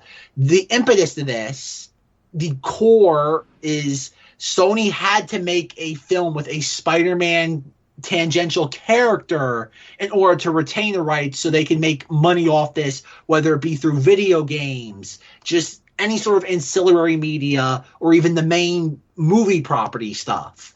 That's what I mean, Ben. Like, I'm not saying it to be just kind of like a cool, like, hipster asshole. Okay, I appreciate your explanation. I do, and I think I understand it better.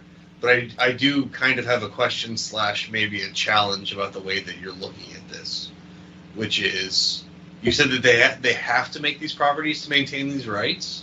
Yes, they have to. This is the weird. So if it's not, when I think of a cash grab, I definitely think of, like, people are thinking that the zombified public will throw money at this, and that's what they're just like grabbing that money, even though they're making something that is kind of like artistically bankrupt.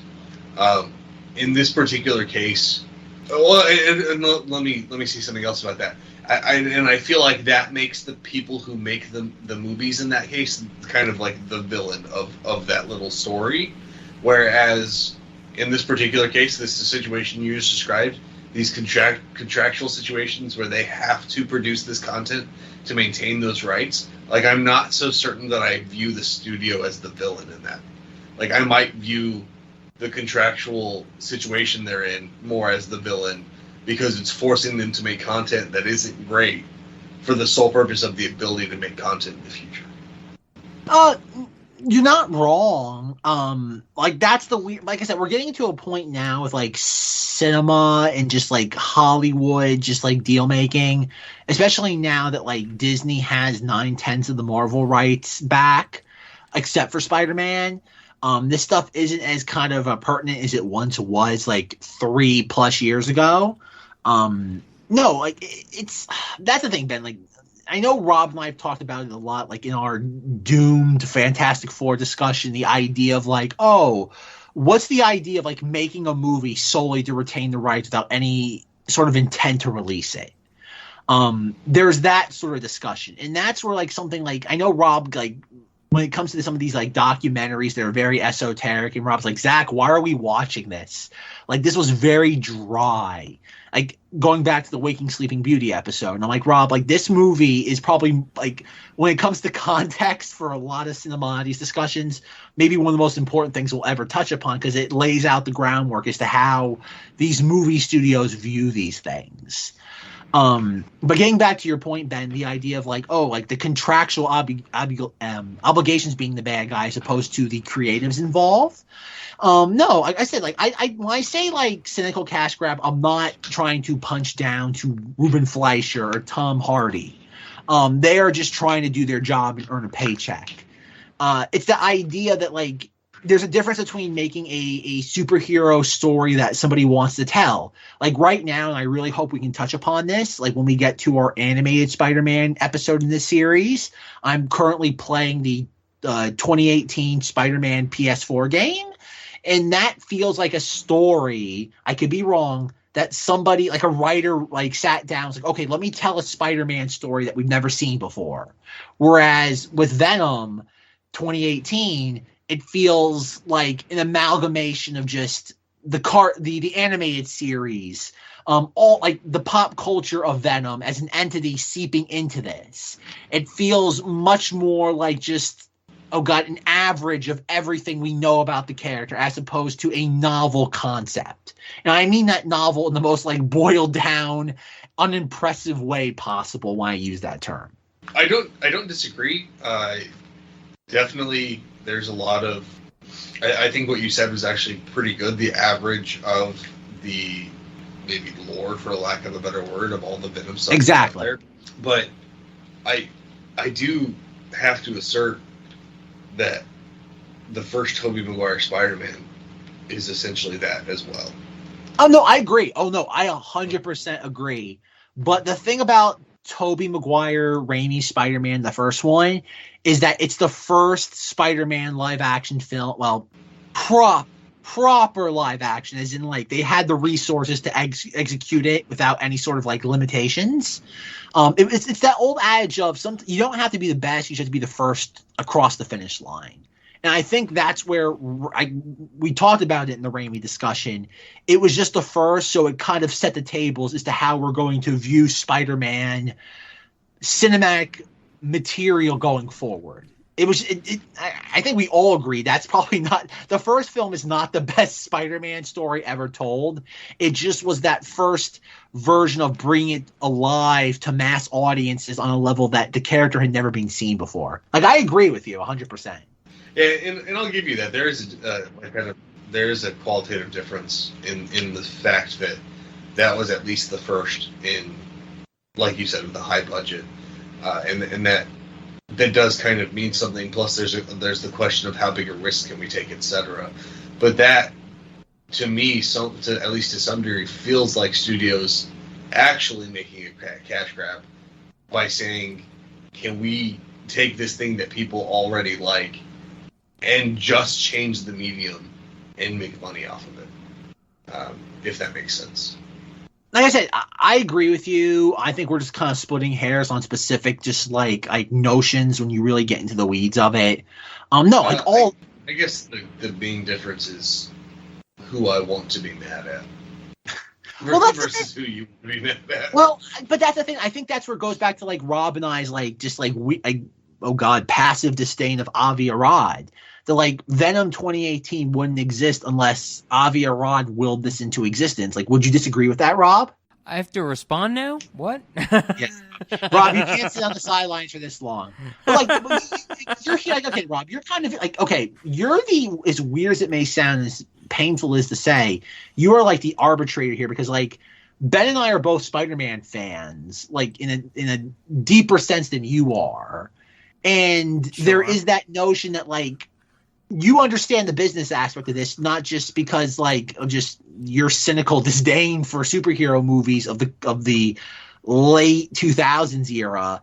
It's that notion like we have watched things like Doomed, the documentary on Roger Corman's Fantastic Four, the history of the Avengers movies and like the Avengers Endgame experiment. Yeah, I know. Oh, God, it feels like it was forever ago. But like I said, no, I agree with Ben. Like, technically, like, at the end of the day, on a cynical cash grab level, Avengers Endgame and Venom are on the same tier. Am I wrong, Rob? No, you're not wrong in the sense that, they were both playing at a financial gain, but from different perspectives. Of course, when you play, Infinity War or Endgame or anything related to the MCU, you're going to get that big payout. Venom is not going to receive that big of a payout.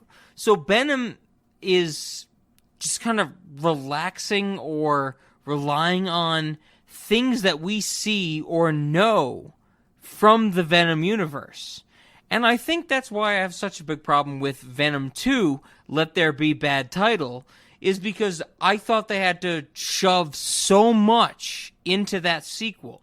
Whereas the first Venom, I think, did a pretty good job at just relying on banter between Tom Hardy going 1/4 to 1/5 Bronson. That was my Letterboxd review. And he's not really going hardcore what we'd want from a superhero villain, if that makes sense. I think that's one of the big things I want to jump on in this discussion. Tom Hardy, in the first Venom movie, he goes hard. He cares. Like, you can clearly tell that he is just owning the fact that he has a alien in his body, and he just goes balls to the wall. I think the second Venom is much more constrained, and I think that they did that because they want to give Woody Harrelson more growth, but I don't think he used that. I think the second movie lost Tom Hardy's performance to give Woody Harrelson a performance, but it didn't really meet in the middle, if that all makes sense. Okay, we haven't really spoken that much, like, specifically about that second film. Yeah. I saw that opening weekend. I have very little, like, memory of that film for no other reason than just like nothing happens in it. Like I wasn't disappointed by it. Like as somebody who has a faint interest in Carnage as a symbiote character, I got my money's worth out of it. There's 2 shots in that movie that I'm like, oh, this is neat. Like as somebody who like can still remember seeing Carnage for the first time, like in 2004, watching the animated series, I'm like, yeah, this is fun. Like this is neat seeing him like big budget on a big movie screen. But for somebody who doesn't like they didn't see their Carnage in the terms of the story of, you know, Venom 2, isn't it all kind of like, you know, contrived to meet that final showdown? Like, I really felt that the story of Venom 2 was just a circular build to one final fight with CGI creatures, right? Well, but Rob, isn't that like that can be said for pretty much every like blockbuster franchise right now. Like that, like you're 100% correct. I agree with you, but we really can't discriminate against Venom 2 on that metric. Like the thing that I discriminate against on Venom 2 is that like you have Woody Harrelson, who's one of the greatest character actors of the last 30 years. Well, yeah, Woody Harrelson is amazing. Absolutely. Exactly. Yeah. And you have this like Woody Harrelson is great. Like he has this like kind of like raw talent, and they literally just pretty much like they're like, okay, here's like this sack of like anvils and just cinder blocks. We want you to carry that around with the character. And it's like, oh, so he can't do anything. Like he's just kind of there. They're more distraught about the character than they are the characterization. And I think that's a problem I have with the movie, is that they're like, you know, oh, Woody Harrelson, he's the big villain. He should be like the focus of this movie. Oh no, we're just going to dabble and, you know, sprinkle him in throughout the last 60 minutes. It's almost offensive. Oh no, and that's the thing though. Like, and I think that's the problem, is that like when they cast Woody Harrelson in the first Venom film, because that's what they did, they cast him like God. It was the idea, like it was glorified stunt casting. They only cast Woody Harrelson because they knew whenever that would leak to like the film blogs and geek blogs, it would get them a headline. And I think it's the same thing that happened with the Venom 2 post-credit scene with our friend Tom Holland. It's that notion of the film, it's what you've said, Rob, when it comes to like watching things. Like nothing happens for 9/10 of the runtime, and then a lot happens in that last 10-15 minutes solely to get you hooked for the next installment. Exactly. I think these Venom films are the ultimate cinematic personification of this, or maybe manifestation. Is like the first Venom film is solely there for that post-credit scene of Woody Harrelson, so you can like normies can walk out of the theater in October 2018 and be like, oh my God, like, did you see Woody Harrelson? He's gonna be Carnage. It was like that thing of like at the end of the first Avengers, where like all the normies went to go see that, and at the end they're like, who's that purple guy on the throne? It's there to get people hooked for the next. It's that idea of like, oh, swipe your credit card so Venom can be the next thing that stumbles across his path. Well, that's my question for you, Ben. Now to throw it over to you. Is that how you see this, or are you looking at it more of a gross multiverse? Are you looking at it as in terms of, you know, oh, this is what they're doing next, or are you looking at it in terms of, I hope this is what they're doing next, if that makes sense? I want to touch on Woody Harrelson's casting before I move on. I'm going to be a politician real quick and not answer the question you asked me. Woody Harrelson, I think, was a bad choice for Carnage. I don't know if it's something about the fact that I recognize him to the point that when I see him, I'm like, hey, that's Woody Harrelson, and I'm not like lost, like, oh, that's a character that I'm looking at, or what. But I feel like, and you know, maybe he had some kind of handcuffs on him that stopped him from this, or maybe they just didn't go this direction with his acting, and maybe he could have acted in the way that I'm about to describe. But I definitely think of what's his name, Cletus? Yep. I definitely think of him as being way creepier than Woody Harrelson played him. Do you have a thought on who should have played him? A face just flashed into my mind, but I cannot for the life of me think of his name. Okay. That's fair. You know, whenever you think of it, you know, let us know, type of thing. But you're saying overall that Woody Harrelson as Cletus Cassidy is not your Carnage, right? I mean, yes, he's. I guess so. They also kind of leaned into Cletus Cassidy and Carnage not being symbiotic, and that's not a thing from the '90s cartoon. Okay. Carnage and Venom, in essence, like once Carnage is created, he is just like Venom in that most of the time, or the only time you see them on the screen. Sure. They are in their Venom/Carnage form. Not to interrupt you, Ben, but we should be pointed out that like Carnage and Cletus Cassidy are like razor thin characters, right? Oh yeah, you like definitely the two of dimensional. Yeah, there's no depth to them in the comics. Like pretty much like they're like that's one thing the film did not cop out on, the fact of how just kind of shallow they are. But by all means, Ben, forgive me. That's fair. And I guess because of that two-dimensional character, I've kind of filled in how creepy I think Cletus should be. Okay. And so maybe even in that respect, it's not a fair criticism of the writers. And you know, Zach does make a good point. They could have just been paying homage to the comics by having him be such a thin character. Yeah, because I didn't know about any of these before this movie, so for sure. Yeah, I mean, Carnage was always just like a spiky Venom that happens to be red, and Spike, yeah. But anyway, so what was the question you originally asked me? Something about seeing the universe, wanting it to be something. Well, I think this all came from this Venom 2 kind of idea of that there are going to be many symbiotes. There's going to be many changes to what we know, and then the post-credits scene, including it in Spider-Man. I think that's the big thought that I had at the end of this is, you know, what are we looking forward to? Do we want Venom and symbiotes in the Tom Holland Spider-Man universe? Do we want any of this type of stuff? My suspicion about this, and it might be naive, but like I'm kind of put in the mindset of like back when Jimmy Neutron and Fairly Odd Parents had a crossover. Like I'm expecting like a one-time crossover episode and then to go back to normal life afterward.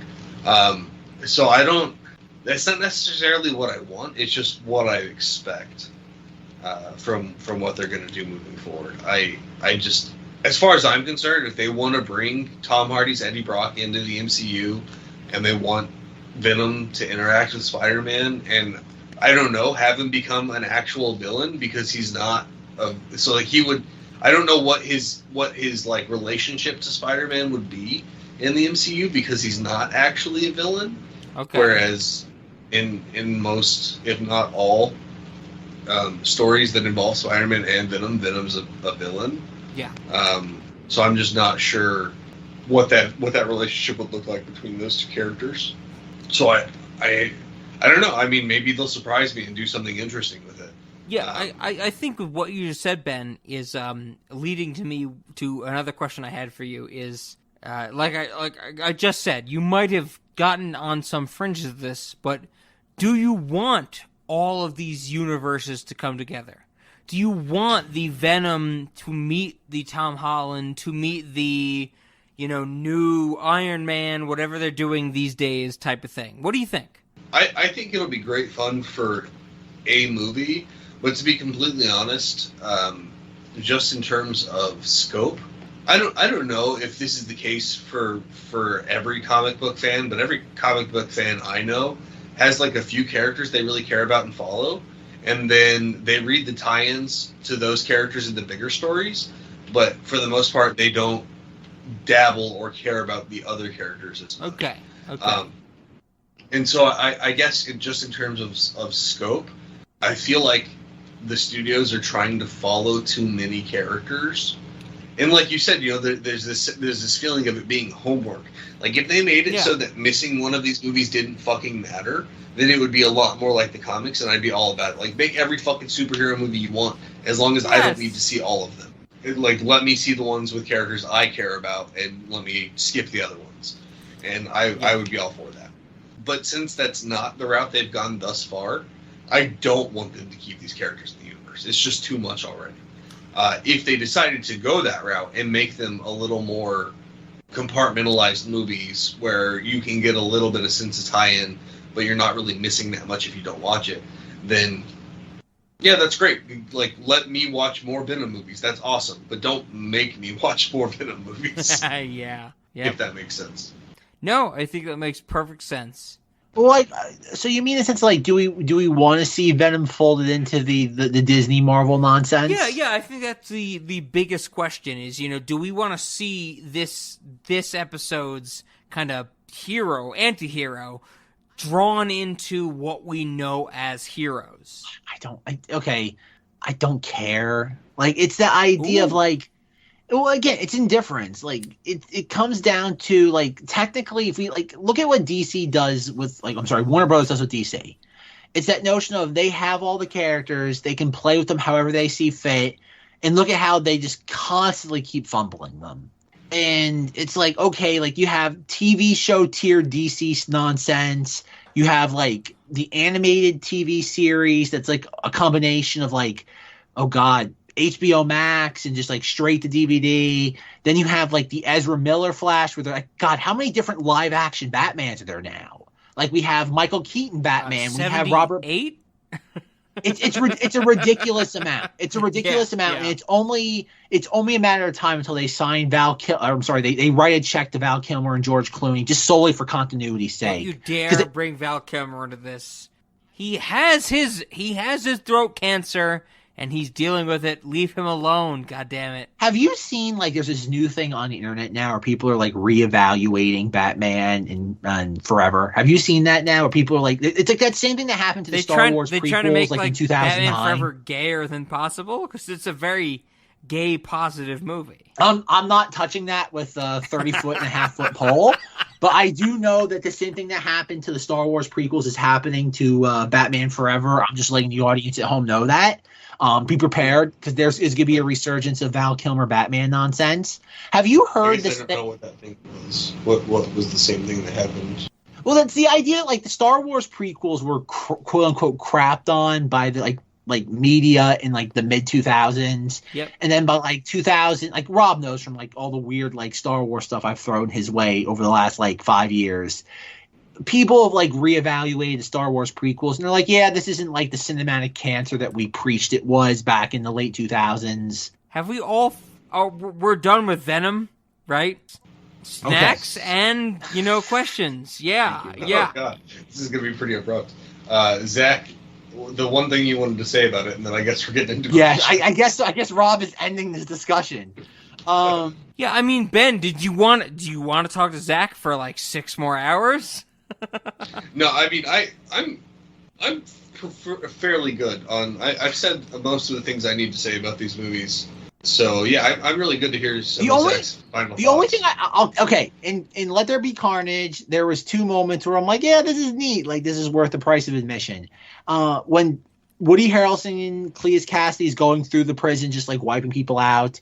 We see a point where, like, he splits away from the symbiote, and we see, like, half Woody Harrelson, Cletus Cassidy, 1 half Carnage.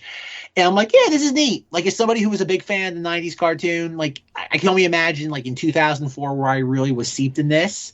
This would have been phenomenal. I would have lost my mind at this moment, like, as a kid. Okay. Not saying that it's revelatory, but as somebody, like, again, who grew up with the 90s cartoon like Ben, I'm like, yeah, this is neat, considering that we've never seen Carnage done in this sort of, like, scale before. And something very similar to that happens toward the end where, like, they're like fighting outside the church. There's another, like, kind of, like, action sequence where we see, like, Carnage and Woody and Cletus Cassidy, like, kind of, like, inner turmoil. And I'm like, this is neat. I'm like, this is fun. It's the same reason why I appreciate the first movie. It's the idea of, like, these films just being like a cold soda on a hot day. Where I'm like, no, will these films have any sort of benefit to me as an individual? No, probably not. But I enjoyed them in the moment for the visceral experience that provided. Are you telling me these movies are empty calories? 100%. So, actually, I'm glad you brought up the Venom splitting off into Carnage. Venom at some point he's just like, oh shit, he's a red one. Like, that's a line in that movie. I am, like, a little perplexed by this, since we know that Carnage is a byproduct of Venom, of Tom Hardy's blood presumably mixed with the symbiote, being swallowed by Cletus Cassidy, is like, are we supposed to think that Venom has encountered other symbiotes that have been modified by the blood of another species to turn them into red symbiotes, and that they're somehow stronger? Is that what we're supposed to think from that? I don't know. That's a fair. It's funny. I wondered that exact same question myself when I heard that line of dialogue uttered in the movie. I think it's meant to be just a quippy line. I think it's the idea of like, oh look, it's a red one. Like that means bad. Like I think I don't know if there's any depth to that. Is I have no idea. I agree with you. I definitely took it seriously. I didn't take it as quippy, but I see where you're coming from. Yeah, I have no idea, Ben. I think it could be anything. It's kind of like a dealer's choice level of analysis. Viewing that as Venom fucking with Eddie Brock right before the really dangerous stuff makes that actually a lot funnier. It's another goofy moment. And then like viewing it as him being like, I can use this as a bargaining chip. Like maybe Venom's a little manipulative. Anyway, sorry for the interruption. That's just yes, Rob. Go ahead, Rob. We apologize for discussing the topics of this episode, so you can just like steamroll this into like the questions. I think I mean I guess I'll highlight a few scenes that are fun from the collection of these movies. I kind of already mentioned it. The whole like jump off the building and then Venom calls it Tom Hardy a pussy. I liked that scene not only because it's kind of funny, but also because of the political climate that movie came out in. I definitely thought that the use of pussy as a pejorative at that time would land them in a lot more hot water than it did, which I think was literally none. I don't think anybody cared about that, and I was a little bit surprised, so I thought that was kind of, I guess, good. I don't know. And then I think there's like a motorcycle scene in the first one where Venom's like using car parts to block bullets and shit, and I thought that was fun. So that was actually something like earlier when Rob said that he found this movie to be completely boring. Like I disagree, in at least that the parts I remember, like I enjoyed that kind of motorcycle scene, and I enjoyed Tom Hardy having the Venom stuff come out of his back and make I don't know what helpful maneuvers for him while he's trying to drive like a crazy person. The second movie was a little like I hated all the stuff where Venom wasn't on Tom Hardy. That all sucked. In terms of like seeing Venom out in the clubs and shit. I want to. Ben, I'm glad you brought that up. Rob, what's your opinion on rave Venom with the glow sticks? Venom at a rave was kind of the best part of the second movie, I have to say. Him saying I'm out of the Eddie closet was wonderful. Ben, thoughts, or do you want to delve into questions before this gets any worse? I think I'm good on talking about rave Venom. The scene, one more scene from the second one. I guess the scene where Carnage has that car like lifted up, and then we see the girlfriend scream, and like Carnage gets all pissed off, and he's just like, well, I don't know if it's that scene or another scene, but there's multiple scenes where the screaming hurts Carnage, and he's just like, shut her up or I'll eat her, or something like that, and I thought that was fucking hilarious. I was like, that's great. Carnage doesn't care at all about it. At the end of the second movie, when Woody Harrelson is ready to kill, Venom type of thing, Shriek is like, no, baby, you've gone too far. What is the point of her thinking that killing is too much? I'm not sure that I remember that. That does seem really strange, though. I don't know. I just didn't understand it. Yeah, I'm not sure that I do either. I've not gotten the impression that Shriek would be particularly empathetic or sympathetic. Zach, did you pick this up at all? A little bit. We're like, there's a level of like weirdly like domestic abuse to Shriek, where like Carnage is like this like smacks her because obviously the shrill nature of her superpower is detrimental to the symbiotes. Whereas like Carnage tells Cletus Cassidy like, shut your bitch up. And I'm like, this is weird. I'm like, in a 2021 blockbuster, this is very peculiar how this kind of got passed, and especially now with like the culture we live in, like it's been forgiven, or forget about Forgiven. It hasn't even blipped on its radar. Yeah, there's moments like that. They are very jarring in the culture we live in. As a piece of, like I said, that's the thing about these movies, both Venom and Venom 2. In any other movie, I would be like, yeah, I'm going to deduct a point for it. In these, it's like, whatever. It's just something they figure gives some layer of depth to the characters, no matter how superficial it is.